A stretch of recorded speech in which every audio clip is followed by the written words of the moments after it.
Marcos capítulo 9, versículo 14, eu agradeço aos meninos do louvor. Nós também já liberamos as crianças de 4 a 12 anos para o culto infantil. E eu convido você a abrir sua Bíblia em Marcos capítulo 9, versículo 14.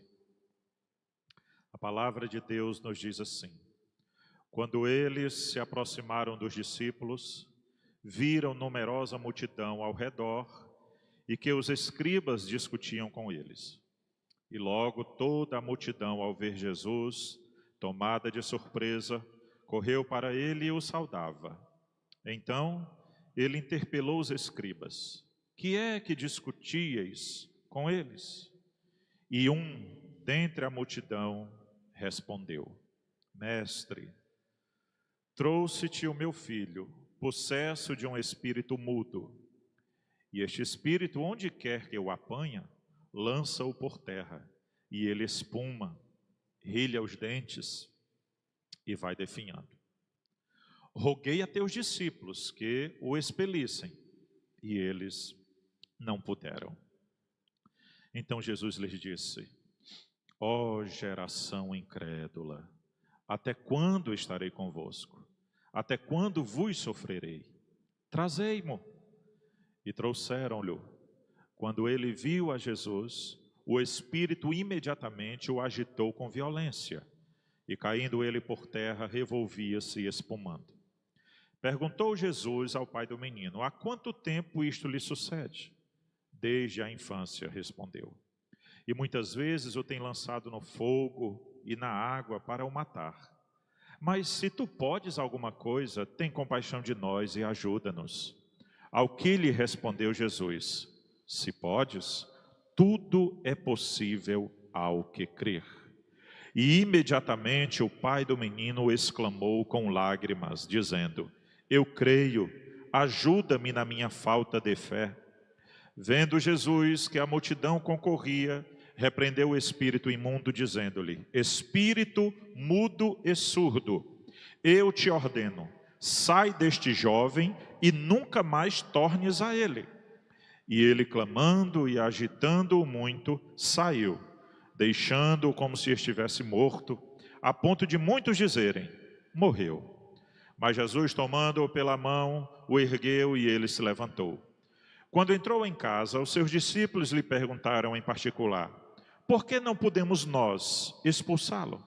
Respondeu-lhes Jesus: Esta casta não pode sair senão por meio de oração e jejum. Pai, obrigado pela tua palavra. Obrigado por estes momentos tão maravilhosos que o Senhor nos concedeu através dos louvores. E agora, Senhor, pedimos humildemente que o Senhor nos fale e que nós, meu Pai, por tua graça, misericórdia, bondade e revelação, nos faça entender a tua palavra nesta noite. Em nome de Jesus nós te pedimos. Amém. Tome seu lugar. Se possível, permaneça com a sua Bíblia aberta no texto, para que possamos discorrer a mensagem e você possa entender melhor.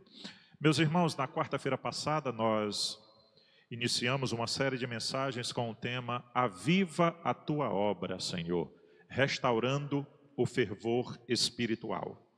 Na quarta-feira passada nós falamos sobre o tema Restaurando o altar. Deus nos deu uma palavra muito poderosa, muito rica, muito abençoada. Eu disse para esta igreja que o que eu senti da parte de Deus era que a cada quarta-feira eu convidaria um pastor, amigo, colega, para ministrar. E essa promessa está de pé. Porém, meus irmãos, eu entrei em contato com pelo menos 2 colegas para estarem conosco hoje, e eles não puderam devido às suas agendas. E então eu pedi um direcionamento a Deus para trazer uma palavra para a igreja. E eu trago esta palavra hoje da parte de Deus com o tema A Igreja que crê no poder de Deus. Ou a igreja cheia do poder de Deus. E aí damos continuidade a esta série de mensagens, restaurando o fervor espiritual. Meus irmãos, eu procurei ler todo o contexto para os irmãos entenderem bem a situação, não é? O capítulo 9 de Marcos, ele começa com uma forma muito interessante. O Senhor Jesus, ele está subindo o monte, que nós chamamos o Monte da Transfiguração, com Pedro, Tiago e João, e ali há uma revelação maravilhosa da glória de Deus, onde aparecem Elias e Moisés. O apóstolo Pedro fica tão entusiasmado que chega a pedir ao Senhor para construir ali 3 tendas, tamanha era a alegria dele no meio daquela manifestação. Porém, o Senhor Jesus não o permitiu, mas trouxe ali uma lição poderosa e pediu que eles tivessem muito cuidado e não divulgassem aquilo por enquanto. Ao passo que Jesus está no alto monte com Pedro, Tiago e João, os demais discípulos estão lá embaixo. Jesus está no monte e os demais discípulos estão ali no vale. E acontece algo, irmãos, muito interessante.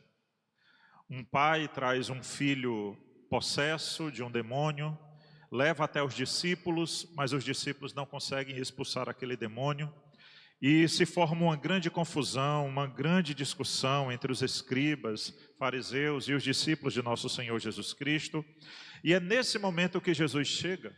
E quando Jesus chega para procurar entender de que se tratava aquela discussão, o pai do menino interrompe e logo traz à tona o que estava, na verdade, acontecendo. O menino estava endemoniado de um lado, possesso. O pai estava chorando do outro lado, sem saber mais o que fazer. E os discípulos discutindo com os escribas e fariseus. O pai relata para Jesus que os discípulos não foram capazes de repreender o demônio. Jesus Cristo, de uma certa forma, ele se sente até, vou usar essa palavra, indignado, a ponto dele dizer: que geração incrédula! Até quando vocês permanecerão nessa incredulidade? Até quando eu terei que suportar esse tipo de comportamento da parte de vocês? Então Jesus toma a frente, repreende aquele demônio, devolve o filho totalmente restaurado ao seu pai, trazendo alegria de volta ao coração daquele pai e àquela família. E agora entra um trecho que é onde eu quero me deter nesta noite, o diálogo dos discípulos com Jesus. Quando eles estão a sós com Jesus, os discípulos perguntam: por que nós não conseguimos expelir aquele demônio? A Bíblia, principalmente por se tratar do Evangelho de Marcos, é muito objetiva. Ela não trata de todo o diálogo construído, é muito objetivo. A pergunta dos discípulos e a resposta de Jesus, que diz: esta casta não pode sair senão por meio de oração e jejum. Então, irmãos, eu quero me deter no meu sermão principalmente nesses 2 versículos, tratando desse tema de uma igreja cheia do poder de Deus. Então, queridos, nessa primeira parte da nossa mensagem, que será dividida em 2 partes, eu acredito que eu vou conseguir ministrar toda ela hoje, eu queria observar com vocês esse contexto. O contexto que nós lemos do versículo 14 até o versículo de número 29. E na leitura desse contexto, irmãos, nós tentarmos entender também como está a igreja nos dias atuais. Então eu preciso muito da sua atenção, preciso muito da sua intercessão, para que o Espírito nos traga uma comunicação perfeita nesta noite. Em se tratando do contexto, a primeira coisa que eu quero ressaltar para a igreja é um mundo dominado e assolado pelo mal. O mundo dominado e assolado pelo mal. Irmãos, nós vemos no cenário que tem um menino possesso, tomado por demônios, e que tenta de toda maneira, através da vida daquele menino, fazer coisas terríveis. E dentro da mensagem que eu quero transmitir nesta noite, eu comparo esse menino à situação do mundo atual, à sociedade atual. O Senhor Jesus Cristo, ele falando aos seus discípulos em João capítulo 14, versículo 30, ele se referiu a Satanás, ao diabo, como o príncipe deste mundo. E ele diz: o príncipe deste mundo que nada tem em mim. O Senhor usou a vida do apóstolo João e na sua primeira carta, no capítulo 5 e no versículo 19, ele diz que o mundo jaz no maligno. Então nós vivemos numa sociedade corrompida, numa sociedade caída, numa sociedade decadente, que tem como príncipe deste mundo o próprio diabo e que tem também as suas ações totalmente, ou na sua maioria, dirigidas pelo maligno. É uma sociedade louca, irmãos. A nossa nação está prestes a aprovar o aborto. Eu não consigo entender. E ontem apareceu aí nas redes sociais uma influencer, eu acho que o nome é esse, dizendo que já está na hora de nós extinguirmos, acabarmos com essa história de chá revelação. Porque isso esteticamente é muito feio e agride as pessoas. Eu pergunto a vocês, o que é que agride? Um casal que sonha com um filho, ou com o segundo, ou com o terceiro filho, poder manifestar publicamente a sua alegria em ter um bebê, seja ele um menino, seja ela uma menina. Mas esses são os valores pregados por este mundo caído, por esta sociedade que jaz no maligno. Esse é o contexto. E em segundo lugar, irmãos, para minha tristeza, eu ressalto a imagem de uma igreja estagnada. Porque no mesmo cenário nós vemos os discípulos sem conseguir lutar, batalhar contra o poder daquele demônio. Aquele pai leva o menino para os discípulos e eles não conseguiram repreender aquele demônio. Então, os discípulos ali eu comparo com a situação de uma parte da igreja. Eu preciso ressaltar isso. Uma parte da igreja que se encontra estagnada, sem poder, sem autoridade, sem nenhuma ação contra as hostes do inimigo. A igreja, meus amados irmãos, como disse João, quando teve a revelação na ilha de Patmos, principalmente quando o Senhor o inspirou ele escrever aquela carta à igreja de Laodiceia, ele disse, a igreja, ou ela é fria, ou ela é quente. Ela não pode estar em cima do muro. Ela não pode estar morna. Irmãos, quando nós temos a convicção de frieza, se nós temos essa convicção, significa dizer que nós temos a convicção também de que precisamos ser aquecidos pelo fogo do Espírito Santo. Quando nós somos uma igreja quente, nós temos a convicção e a alegria de que nós estamos inflamados pelo poder de Deus. Mas o que é uma igreja morna? E eu acredito que eu falei isso na quarta-feira passada. É a igreja que se acostuma. Bem, pastor, eu não sei se o senhor sabe, mas eu estou aqui todos os cultos. Eu estou aqui em todas as reuniões. E parece que a carteirinha de membro, ela se torna o nosso cartão de acesso ao céu. Que basta termos uma e tudo está resolvido. Essa é a igreja morna. E a igreja morna, irmãos, é uma igreja estagnada. Que não oferece nenhuma influência. Que não oferece nenhum poder contra as hostes malignas. Que não tem nenhuma autoridade. O Senhor Jesus Cristo, no Sermão da Montanha, no capítulo 5, segundo escreveu Mateus, ele diz, a igreja, nós somos o sal da terra. Se o sal vier a ser insípido ou insosso, como lhe restaurar o sabor? É impossível.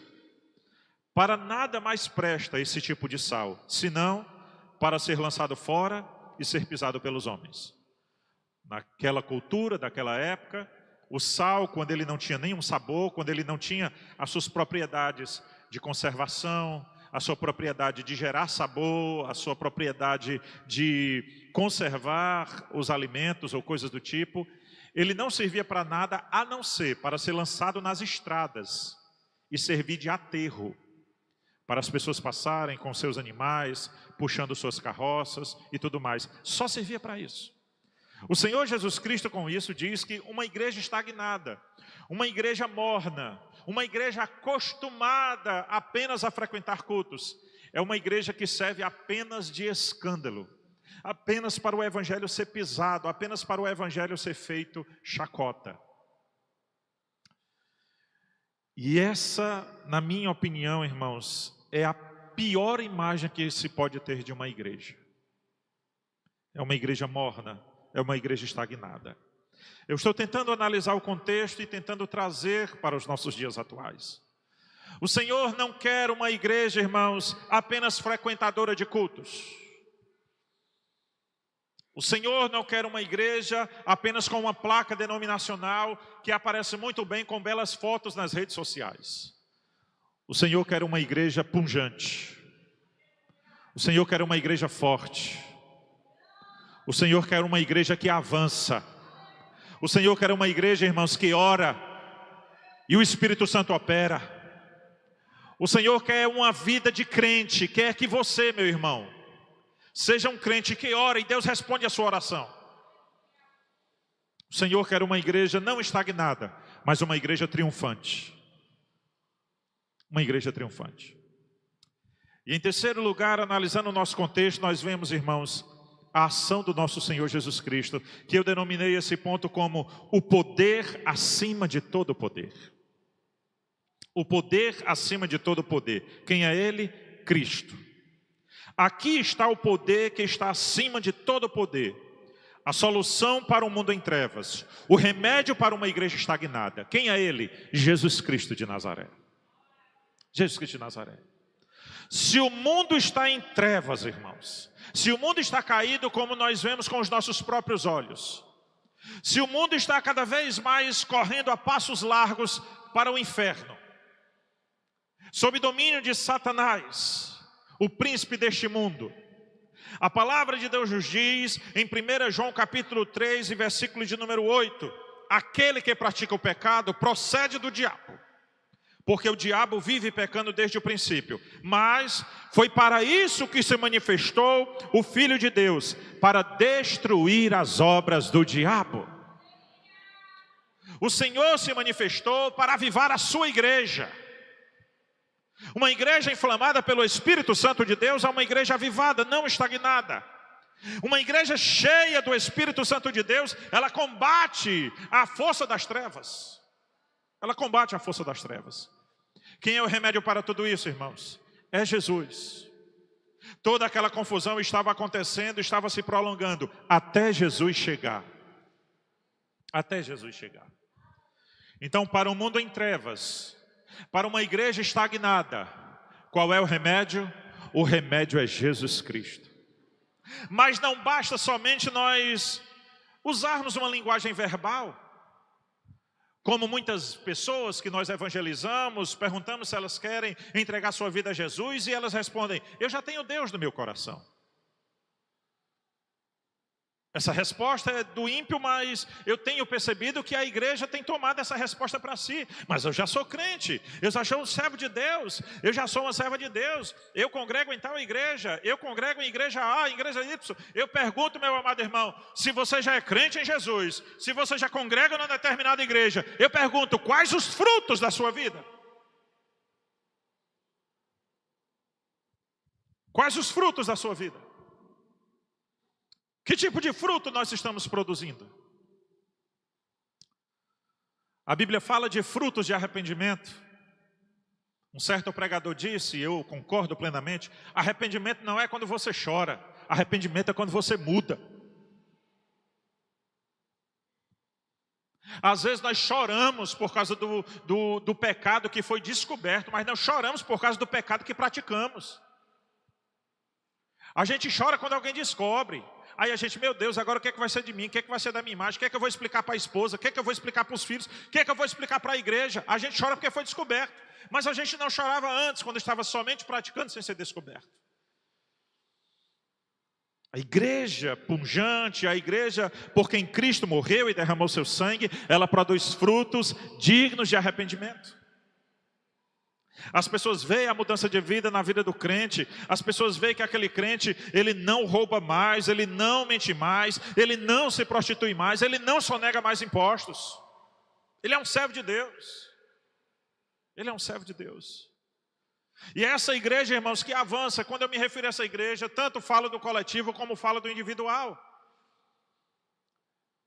Porque quando nós somos a igreja, irmãos, nós avançamos com o nosso testemunho, no nosso ambiente de trabalho.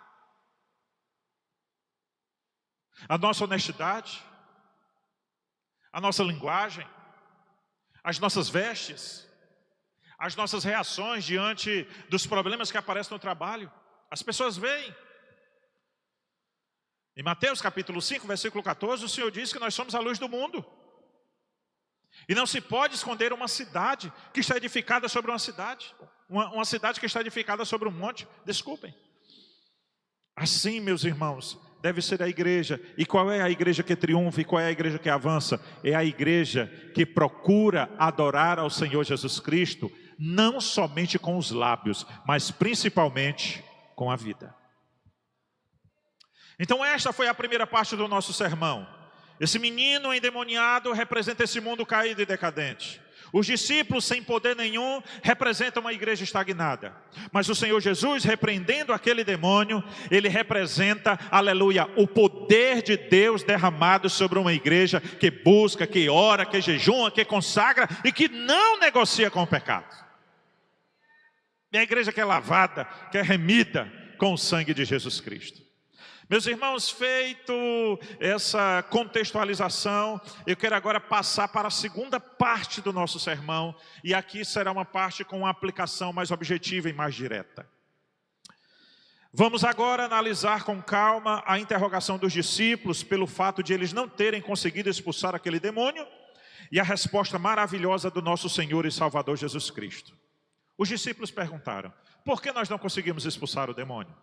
Jesus Cristo, de bate pronto, respondeu: porque esta casta só sai por meio de oração e de jejum. Então vamos lá.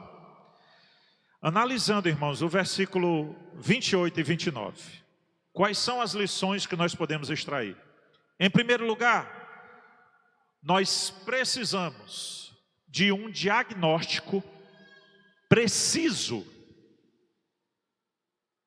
Preciso. Eu vou tentar explicar.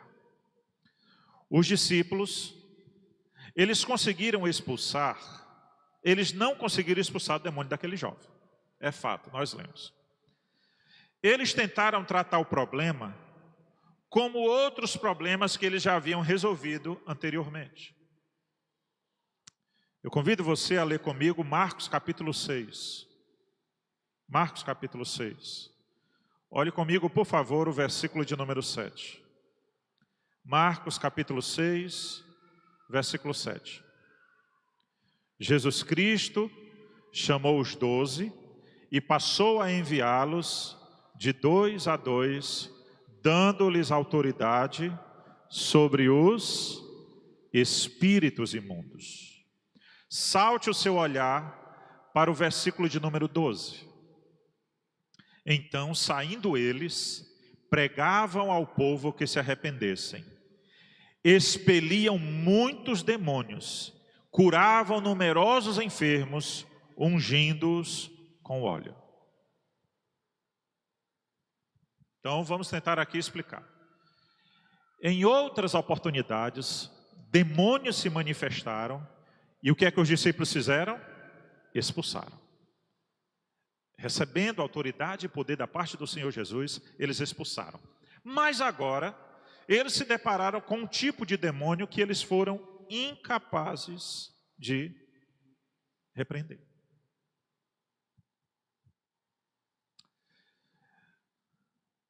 Um ensinamento sobre batalha espiritual. O Dr. Martin Lloyd Jones, comentando esse texto no seu livro Avivamento, ele fala a respeito de uma cadeia hierárquica dos demônios. Nós lemos que Jesus, em João 14:30, chama o diabo de o príncipe deste mundo. Agora olhe, por favor, em sua Bíblia, Efésios capítulo 2. Efésios, capítulo de número 2. Efésios capítulo 2, versículo de número 2. Nos quais andastes outrora, segundo o curso deste mundo, seguindo o príncipe da potestade do ar, do espírito que agora atua nos filhos da desobediência. A quem o apóstolo Paulo está se referindo aqui? Ao próprio diabo. Ele chama ele de príncipe das potestades do ar. Você continua no livro de Efésios, agora salta para o capítulo 6. E você ler comigo o versículo de número 12. Efésios 6, verso 12. Porque a nossa luta não é contra o sangue e a carne, e sim contra principados e potestades, contra os dominadores deste mundo tenebroso, contra as forças espirituais do mal nas regiões celestiais. Com isso, irmãos, com essa leitura do Efésios capítulo 2, versículo 2 e capítulo 6, versículo 12, nós aprendemos que existe uma cadeia hierárquica no reino das trevas. Tomando ainda de empréstimo o comentário do Dr. Martin Lloyd Jones, ele diz que existem demônio e demônio. Trocando em miúdos, pastor, o que isso significa? Que existem demônios mais poderosos do que outros. Então, em Marcos capítulo 6, os discípulos se depararam com uma espécie hierárquica de demônios que eles conseguiram vencer. Em Marcos capítulo 9, eles se deparam com uma cadeia hierárquica mais poderosa, a qual eles não conseguiram derrotar. Por isso que eu falo de um diagnóstico. Por favor, me entendam. Nós precisamos entender contra quem nós estamos lutando. Não é simplesmente lutar. Não é simplesmente orar e jejuar somente. É preciso ter um direcionamento. Quando nós lemos Atos capítulo 12, o apóstolo Pedro estava preso, condenado à morte, seria morto. A Bíblia diz, mas havia oração incessante da igreja pela vida de Pedro. Ou seja, era preciso, irmãos, ter uma causa para ou pelo que orar, uma causa definida. O que é o diagnóstico que você se refere? Não é somente eu abrir a boca e dizer, a nossa luta é contra o diabo. É muito vago. É muito vago. Nós precisamos entender, irmãos, qual de fato é a nossa luta. Porque muitas vezes, pelo fato de nós estarmos lutando errado, nós podemos estar usando armas erradas e ao mesmo tempo sermos derrotados. Então é preciso fazer um diagnóstico. Se você sai agora por esse portão, você encontra uma pessoa que de repente no meio da rua ela tomba e cai, sozinha. Quais são os procedimentos? Para eu fazer os procedimentos corretos com aquela pessoa, eu preciso saber qual é o problema. É um ataque de epilepsia? Ele está embriagado? Ele está drogado? Ele teve um mal súbito? Um AVC? Um ataque cardíaco? Para que eu possa saber como cuidar da situação. Quais os primeiros socorros? Assim é a nossa batalha espiritual. Nós precisamos saber contra o quê? Contra quem nós estamos lutando. Ou seja, um diagnóstico preciso.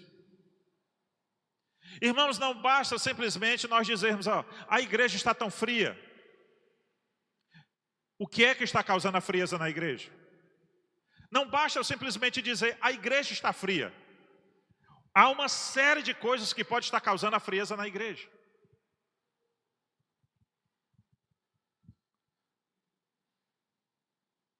Falta de perdão? De liberar perdão? Então eu preciso orar pelo quê? Por essa causa.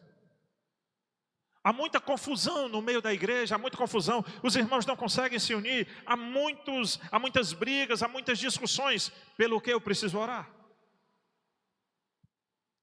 Nós precisamos de um diagnóstico preciso. Isso vale tanto para o coletivo da igreja, como vale para a sua vida pessoal. Não é simplesmente, Senhor, abençoa a minha vida. Mas é saber contra o que nós estamos lutando. Nós precisamos saber contra o que nós estamos lutando. Os discípulos não perceberam que eles estavam lidando com um tipo de demônios mais forte, mais poderoso. Por isso eles foram envergonhados.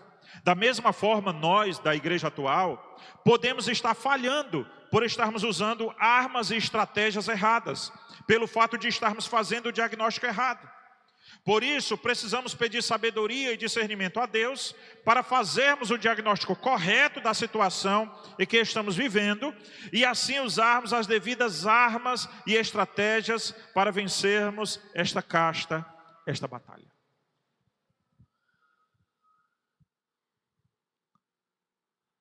Quando nos apresentamos no médico, numa emergência, na UPA, a primeira coisa que se faz é uma triagem. Verificar a pressão. Estou falando aqui do básico, né? Aqueles exames. E quando você vai ao consultório médico, ele pergunta o que é que você está sentindo, qual é o problema. Dependendo do que você diga, ele passa uma bateria de exames e diz: eu só posso dar o diagnóstico depois que eu estiver com os exames em mãos. Nós precisamos entender, irmãos. Nós não podemos lutar dando socos no ar. Às vezes um casal chega para o aconselhamento e diz: pastor, meu casamento está um inferno. É briga por cima de briga. O problema do seu casamento não são as brigas. O que está causando elas? Febre não é uma doença. Febre é um aviso do organismo que tem algo errado. Assim somos nós, irmãos. Nós precisamos de um diagnóstico preciso. Eu tenho orado ao Senhor, pedido: Senhor, eu estou orando pela igreja, mas me ensina a orar especificamente pela igreja. Especificamente pela igreja. Não é somente: aviva a tua igreja, Senhor, aviva a tua obra, Senhor, abençoa, Senhor. Essa é a oração também válida, com certeza. Mas nós precisamos pedir discernimento a Deus. Qual é o problema? Qual é o problema? Qual é a raiz do problema? Para nós orarmos com mais ênfase, de forma direcionada. Então, em primeiro lugar, irmãos, para nós termos assim uma restauração do nosso fervor espiritual, nós precisamos ter um diagnóstico preciso, tanto da nossa vida. Por que eu não estou avançando? Por que eu não cresço espiritualmente? Por que eu continuo nessa mesmice? Por que a minha vida não evolui espiritualmente? Por que não há um fortalecimento, um crescimento? Olha, para mim, presta bem atenção. Eu vou falar isso que eu já falei tantas vezes. Louvo a Deus pela vida dos irmãos do Parque Jerusalém, pastor Clésio e irmã Robênia, os obreiros que estão conosco nesta noite. A vida espiritual, ela é uma construção. Não adianta nada você estar ouvindo esse sermão agora. Não adianta nada você ouvir o melhor sermão da sua vida pelo YouTube. Não adianta nada você ouvir o melhor sermão do pregador que você mais admira. E terminou aquele sermão, você dizer: de hoje em diante eu vou ser assim.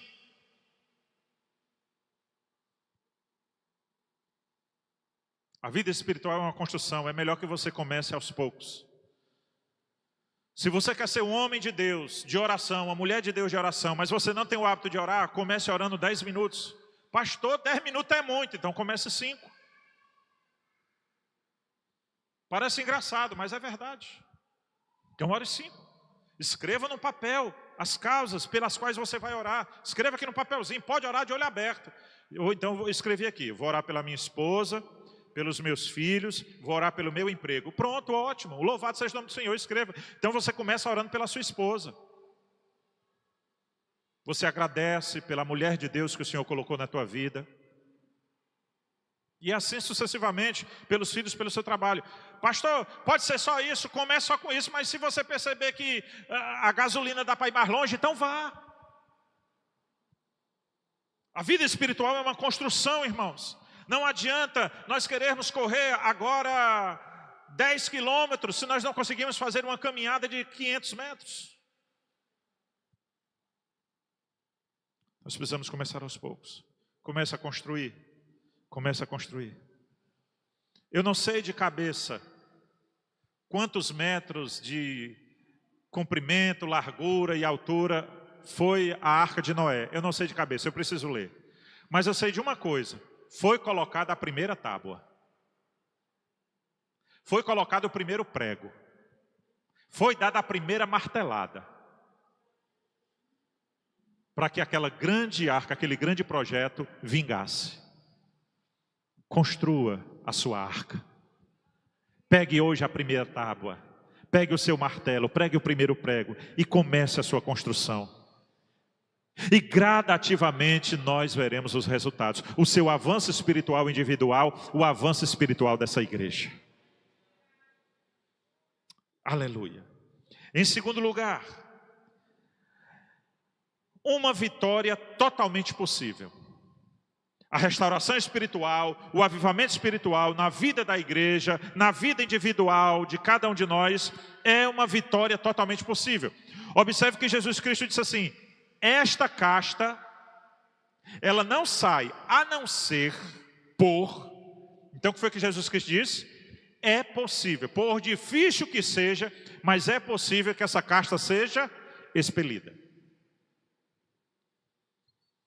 Você acha que é impossível? Pastor, a minha vida, eu já orei, eu já jejuei, eu já desjejuei, eu já desorei, já orei de novo. Pastor, não muda nada. Pastor, quantas promessas eu já ouvi ser falada para esta igreja? Aonde estão elas, pastor? Eu estou cansado de esperar. Eu estou cansado de esperar. Não, meus filhos. Lembrem-se, nós estamos construindo. Nós estamos construindo. O Senhor Jesus Cristo diz, em outra versão, esta casta só sai, ou seja, com essa fala do Senhor Jesus, Ele está dizendo aos seus discípulos que mesmo que seja uma luta difícil, mas a vitória é plenamente possível. Lucas capítulo 1, versículo de número 37, porque para Deus não haverá impossíveis em todas as suas promessas. Irmãos, eu creio que Deus pode fazer com a nossa vida aquela mesma profecia que se cumpriu sobre a vida, se não me falha a memória, de John Wesley. Quando a sua casa foi incendiada, ele era uma criança ainda, a sua casa foi incendiada e estava com risco dele morrer queimado dentro das chamas daquela casa, mas eu não lembro agora se foi o seu pai ou se foi alguém que foi lá e salvou aquela criança daquele incêndio, e se não me falha a memória, foi a sua mãe que disse: esse não é um tição tirado do fogo? A casa toda em chamas, uma criança indefesa lá dentro, parecia tudo caminhando para uma grande tragédia, mas o Senhor usou a vida de alguém, foi buscar aquela criança e levantou aquela criança como um homem que marcou até hoje a história do cristianismo, John Wesley, o pai do metodismo. Que dirá eu e você, meus amados irmãos, nessa igreja às 6 da manhã tem gente aqui de joelhos, nessa igreja ao meio-dia tem gente de joelhos, nessa igreja quase toda noite tem gente de joelhos. Será que Deus não pode fazer? Ai, como eu creio que pode fazer. Pode ser impossível para os meus olhos humanos, pode ser impossível para o meu coração incrédulo, mas para Deus é totalmente possível. O problema é a nossa incredulidade. Estão me ouvindo? Um pastor entrou numa campanha de oração na sua igreja, porque ele pregava como eu estou agora, e de frente para a sua igreja havia uma casa de visitação masculina. A gente tem que ter cuidado com os termos, né? Porque transmitido, né? Tudo agora ofende, né? Uma casa de visitação masculina. Eu acho que os irmãos entenderam, amém? E o pastor disse: irmãos, eu não estou aguentando mais, enquanto eu estou pregando, eu estou vendo ali o entra e sai. E a minha mente fica, eu me concentro no texto, eu sei o que está acontecendo ali dentro. Aí a igreja entrou no propósito de oração. E a proprietária da casa de visitação ficou sabendo. A igreja está orando para isso aqui fechar. O que aconteceu? Fechou. Só que a dona do estabelecimento botou o pastor e a igreja na justiça. Quando estavam lá diante do juiz, a dona do estabelecimento diz: olha, esse cidadão aqui, junto com um bocado de crente da igreja dele, entrou no propósito de oração para fechar meu estabelecimento, e fechou. Meu estabelecimento está fechado por causa deles. E agora eu quero uma indenização.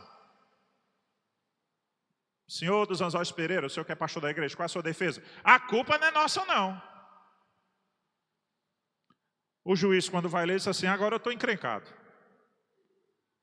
Eu estou diante de a dona de um estabelecimento de visitação masculina que crê no poder da oração. E estou diante de um pastor que não crê que foi a oração. A quem eu dou a vitória da causa? A igreja, ela deve orar e crer no sobrenatural de Deus. Cadê os batismos com fogo, irmão? Cadê as grandes transformações que Deus fez? E eu sei que Ele continua fazendo, porque Ele é o mesmo ontem, hoje, eternamente, Ele não mudou. Claro que nós estamos vivendo a época do politicamente correto, muitas coisas que nós pregávamos com mais ousadia, usando verbos bem duros, hoje nós estamos nos privando mais, mas isso não significa dizer que o poder de Deus mudou. Não é por causa do verbo ou da palavra que eu uso que vai diminuir o poder de Deus, Ele continua sendo o mesmo. Ele continua sendo o mesmo. Essa casta sai, irmãos. Essa casta de frieza espiritual sai. Essa caixa de incredulidade, ela sai. Essa caixa de confusão e de desunião no seio da igreja, ela sai pelo poder que há no nome de Jesus. Ela sai. Ela sai. É totalmente possível. Sabemos muito bem que a coisa não está fácil para a igreja. Temos enfrentado dias difíceis e muitos problemas. Uma sociedade caída, votando leis totalmente depravadas e contra os valores cristãos. Temos uma igreja que tem sofrido um grande esfriamento e desânimo espiritual. Porém, devemos confiar nas palavras e promessas do Senhor Jesus Cristo de que esta casta sai. Esse problema tem solução. Nós não estamos perdidos, nem estamos abandonados, e ninguém tomou nem roubou as nossas armas. Nós temos a arma, as nossas armas espirituais, como o apóstolo Paulo escreveu, porque as armas das nossas milícias não são carnais, mas espirituais e poderosas em Deus. Poderosas em Deus. Como restaurar o fervor espiritual? Faça um diagnóstico da sua própria vida. Pare de orar para a vida alheia. Faça um diagnóstico da sua própria vida. Pastor, a minha vida está perfeita. Pronto, acabei de encontrar o diagnóstico da tua vida. Está cego, pede para Deus abrir teus olhos. O que era que Laodiceia dizia de si mesmo? Não sinto falta de nada. O que é que ela estava dizendo? Eu não tenho problema. Eu não tenho pecado. Eu sou a igreja perfeita. Quem está aqui dentro tem salvação. Quem está aqui fora, lá pela Esmirna, lá por Éfeso, lá por Pérgamo, aí eu não sei dizer não. Mas eu sei que quem estiver dentro de Laodiceia está salvo. Não é essa pregação que a gente escuta em muitos púlpitos aí não? Uma vez um irmão chegou para o pastor e disse: pastor, Pai do Senhor, pastor, eu gosto muito do senhor, eu gosto muito da sua igreja, mas eu estou pedindo a minha carta de mudança, eu vou para outra igreja. Aí o pastor já inchou de raiva. Amém. Pode ir. Quando o irmão se levantou, que o irmão ia saindo na porta, o pastor fez assim: peraí. O que foi isso, pastor? Eu estou retirando a bênção.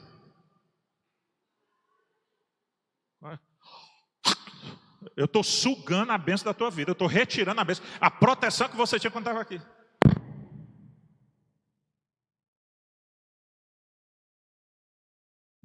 Glória a Deus. Se eu estivesse no lugar daquele irmão, eu dizia assim: pô, pastor, pois se ajoelhe para me abençoar a vida do senhor, que o senhor é que está sem nada.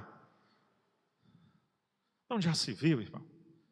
De onde foi que já se viu que pastor é dono de ovelha, irmão? O dono das ovelhas é o Senhor Jesus.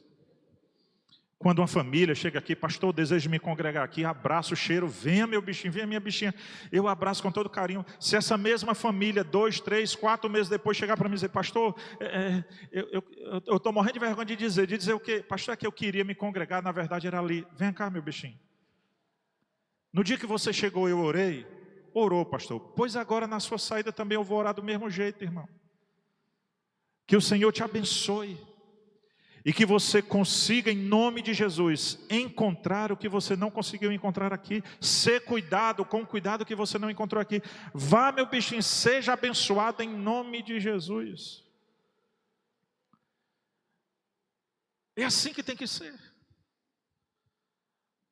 A restauração espiritual passa pelo crivo de um diagnóstico. A gente tem que saber como está a nossa situação. A gente tem que ser sincero, irmão. Estou cansado de crente perfeito. Cansado de crente perfeito. Eu prefiro aquele crente chorão, aquele crente que tem um chorador bem rasinho, do que aquele crente de nariz empinado, irmão. Crente de nariz empinado é o bicho mais perigoso na face da terra, irmão. Ele é pior do que demônio. Esses que nós precisamos ter cuidado.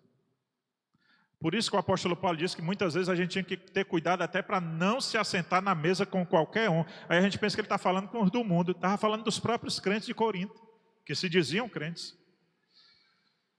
Um diagnóstico preciso.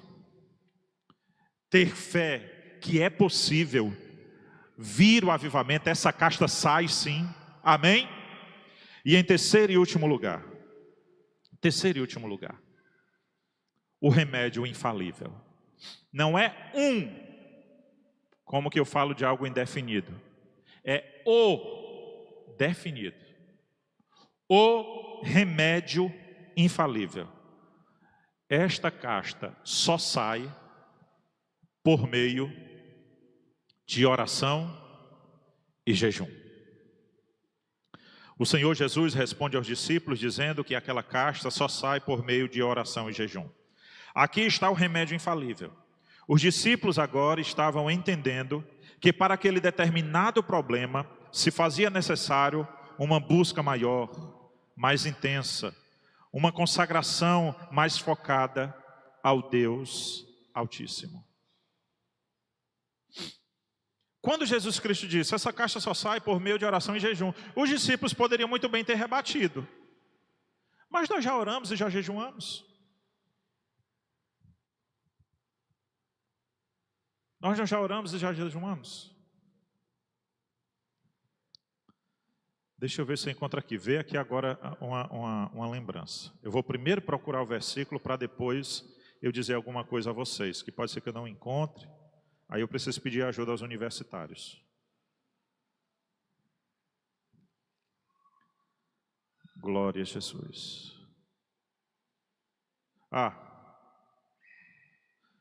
Lucas capítulo 10, versículo 17. Falando da missão dos 70. Exatamente. Glória a Jesus. A missão dos 70. Mas aqui eles já estão voltando. Lucas 10, 17. Então, regressaram os 70, possuídos de alegria. E eles diziam: Senhor, os próprios demônios se nos submetem pelo teu nome. Eita! Tudo cuspindo fogo. Mas aí o Senhor Jesus Cristo disse assim, ó: meu Deus do céu, isso aqui está na Bíblia mesmo. Eu via Satanás caindo do céu como um relâmpago.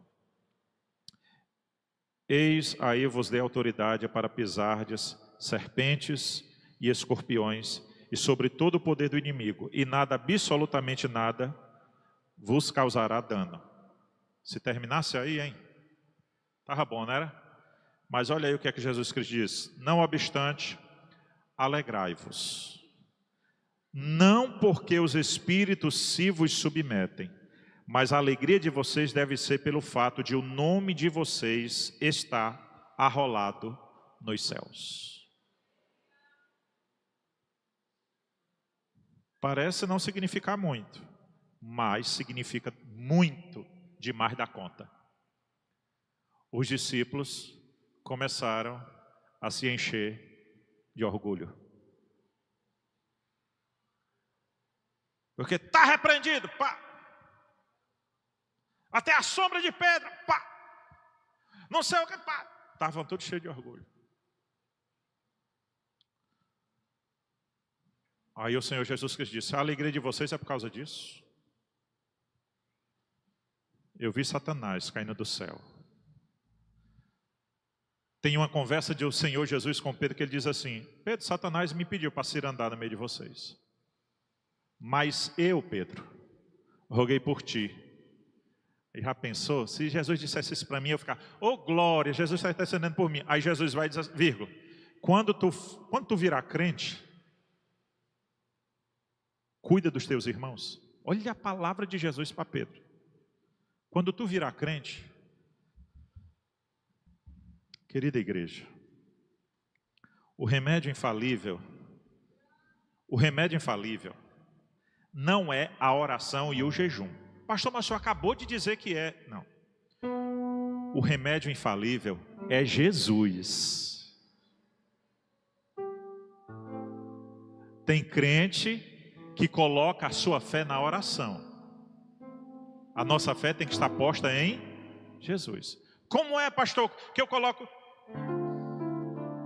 Está tendo um problema ali na casa do Samuelzinho, Samuel Santiago. Aí eu digo assim: Samuel, chama a Vitória, chama a Lígia, chama o Francivaldo para orar. Aí o Samuel diz assim: não, chama o pastor, que o pastor tem a oração mais forte. Onde é que está a fé? Só serve se o pastor for? O remédio infalível, irmãos, é Jesus. E qual é o caminho para nós, eu vou assim usar esse termo, para acionar o braço de Jesus? Oração e jejum. Quando a igreja em Atos 12 orava por Pedro, quem foi que libertou Pedro? O anjo do Senhor. Teve um pregador que disse assim: a igreja orou e Deus enviou o anjo. É a nossa oração e o nosso jejum. São as armas infalíveis para nós buscarmos o Senhor Jesus Cristo e termos uma restauração espiritual. Olha, irmãos, o que está escrito em Efésios capítulo 6, versículo 11. Revesti-vos de toda a armadura de Deus, para poderdes ficar firmes contra as ciladas do... Revesti-vos de toda a armadura de Deus. Efésios 6, 11. Agora olha o 13. Portanto, tomai toda a armadura de Deus, para que possais resistir no dia mau, e depois de ter desvencido tudo, permanecer inabaláveis. A igreja está aqui ainda? Queridos irmãos, nós precisamos de uma restauração no nosso fervor espiritual. Uma fogueira, ela não é acesa apenas com algumas brasas. Depois que o fogo pega, todas as brasas são acesas e aquecidas. Ela só se apaga quando ela é tirada. Tirar uma brasa da fogueira, ela fica sozinha ali, o que acontece? Mas a brasa que se apagou, se a gente pegar ela e devolver para a fogueira, acender de novo. É a igreja do Senhor. Irmãos, vamos nos dedicar mais à oração e ao jejum. E com essa palavra de hoje que o Senhor nos deu, de forma direcionada. De forma direcionada, orando e jejuando por uma determinada causa, orando e jejuando por determinadas causas, mas de forma direcionada. A igreja do Senhor é o instrumento de Deus nessa terra para trazer um grande fervor, um grande avivamento, um grande movimento espiritual. Você vai esperar o avivamento vindo de onde, irmão? Do AA? De uma ONG? Você vai esperar o avivamento vindo de onde? O avivamento tem que sair daqui. O avivamento tem que sair a partir da tua vida. O avivamento tem que sair a partir da igreja. Então vamos buscar a face de Deus. para o Espírito Santo resgatar, para o Espírito Santo salvar, para o Espírito Santo operar, irmãos, um grande mover aqui, ali e além. A igreja está me entendendo? Vamos restaurar esse fervor espiritual. Faça um diagnóstico da sua vida. O que é que está preenchendo o teu coração? É preocupação com o dia de amanhã? É raiva por quem te feriu? É o que é que está... É vaidade, é preocupação, é ansiedade. Faça o diagnóstico seu mesmo e diga a Deus: Senhor, o meu problema é este, o meu coração é duro, o meu coração é mole, eu sou frio, eu sou morno. Senhor, eu não sei nem o que é que eu quero da minha vida, mas apresente-se a Deus e peça para Deus restaurar. Peça para Deus fazer. Ele vai te dar o direcionamento, meu filho.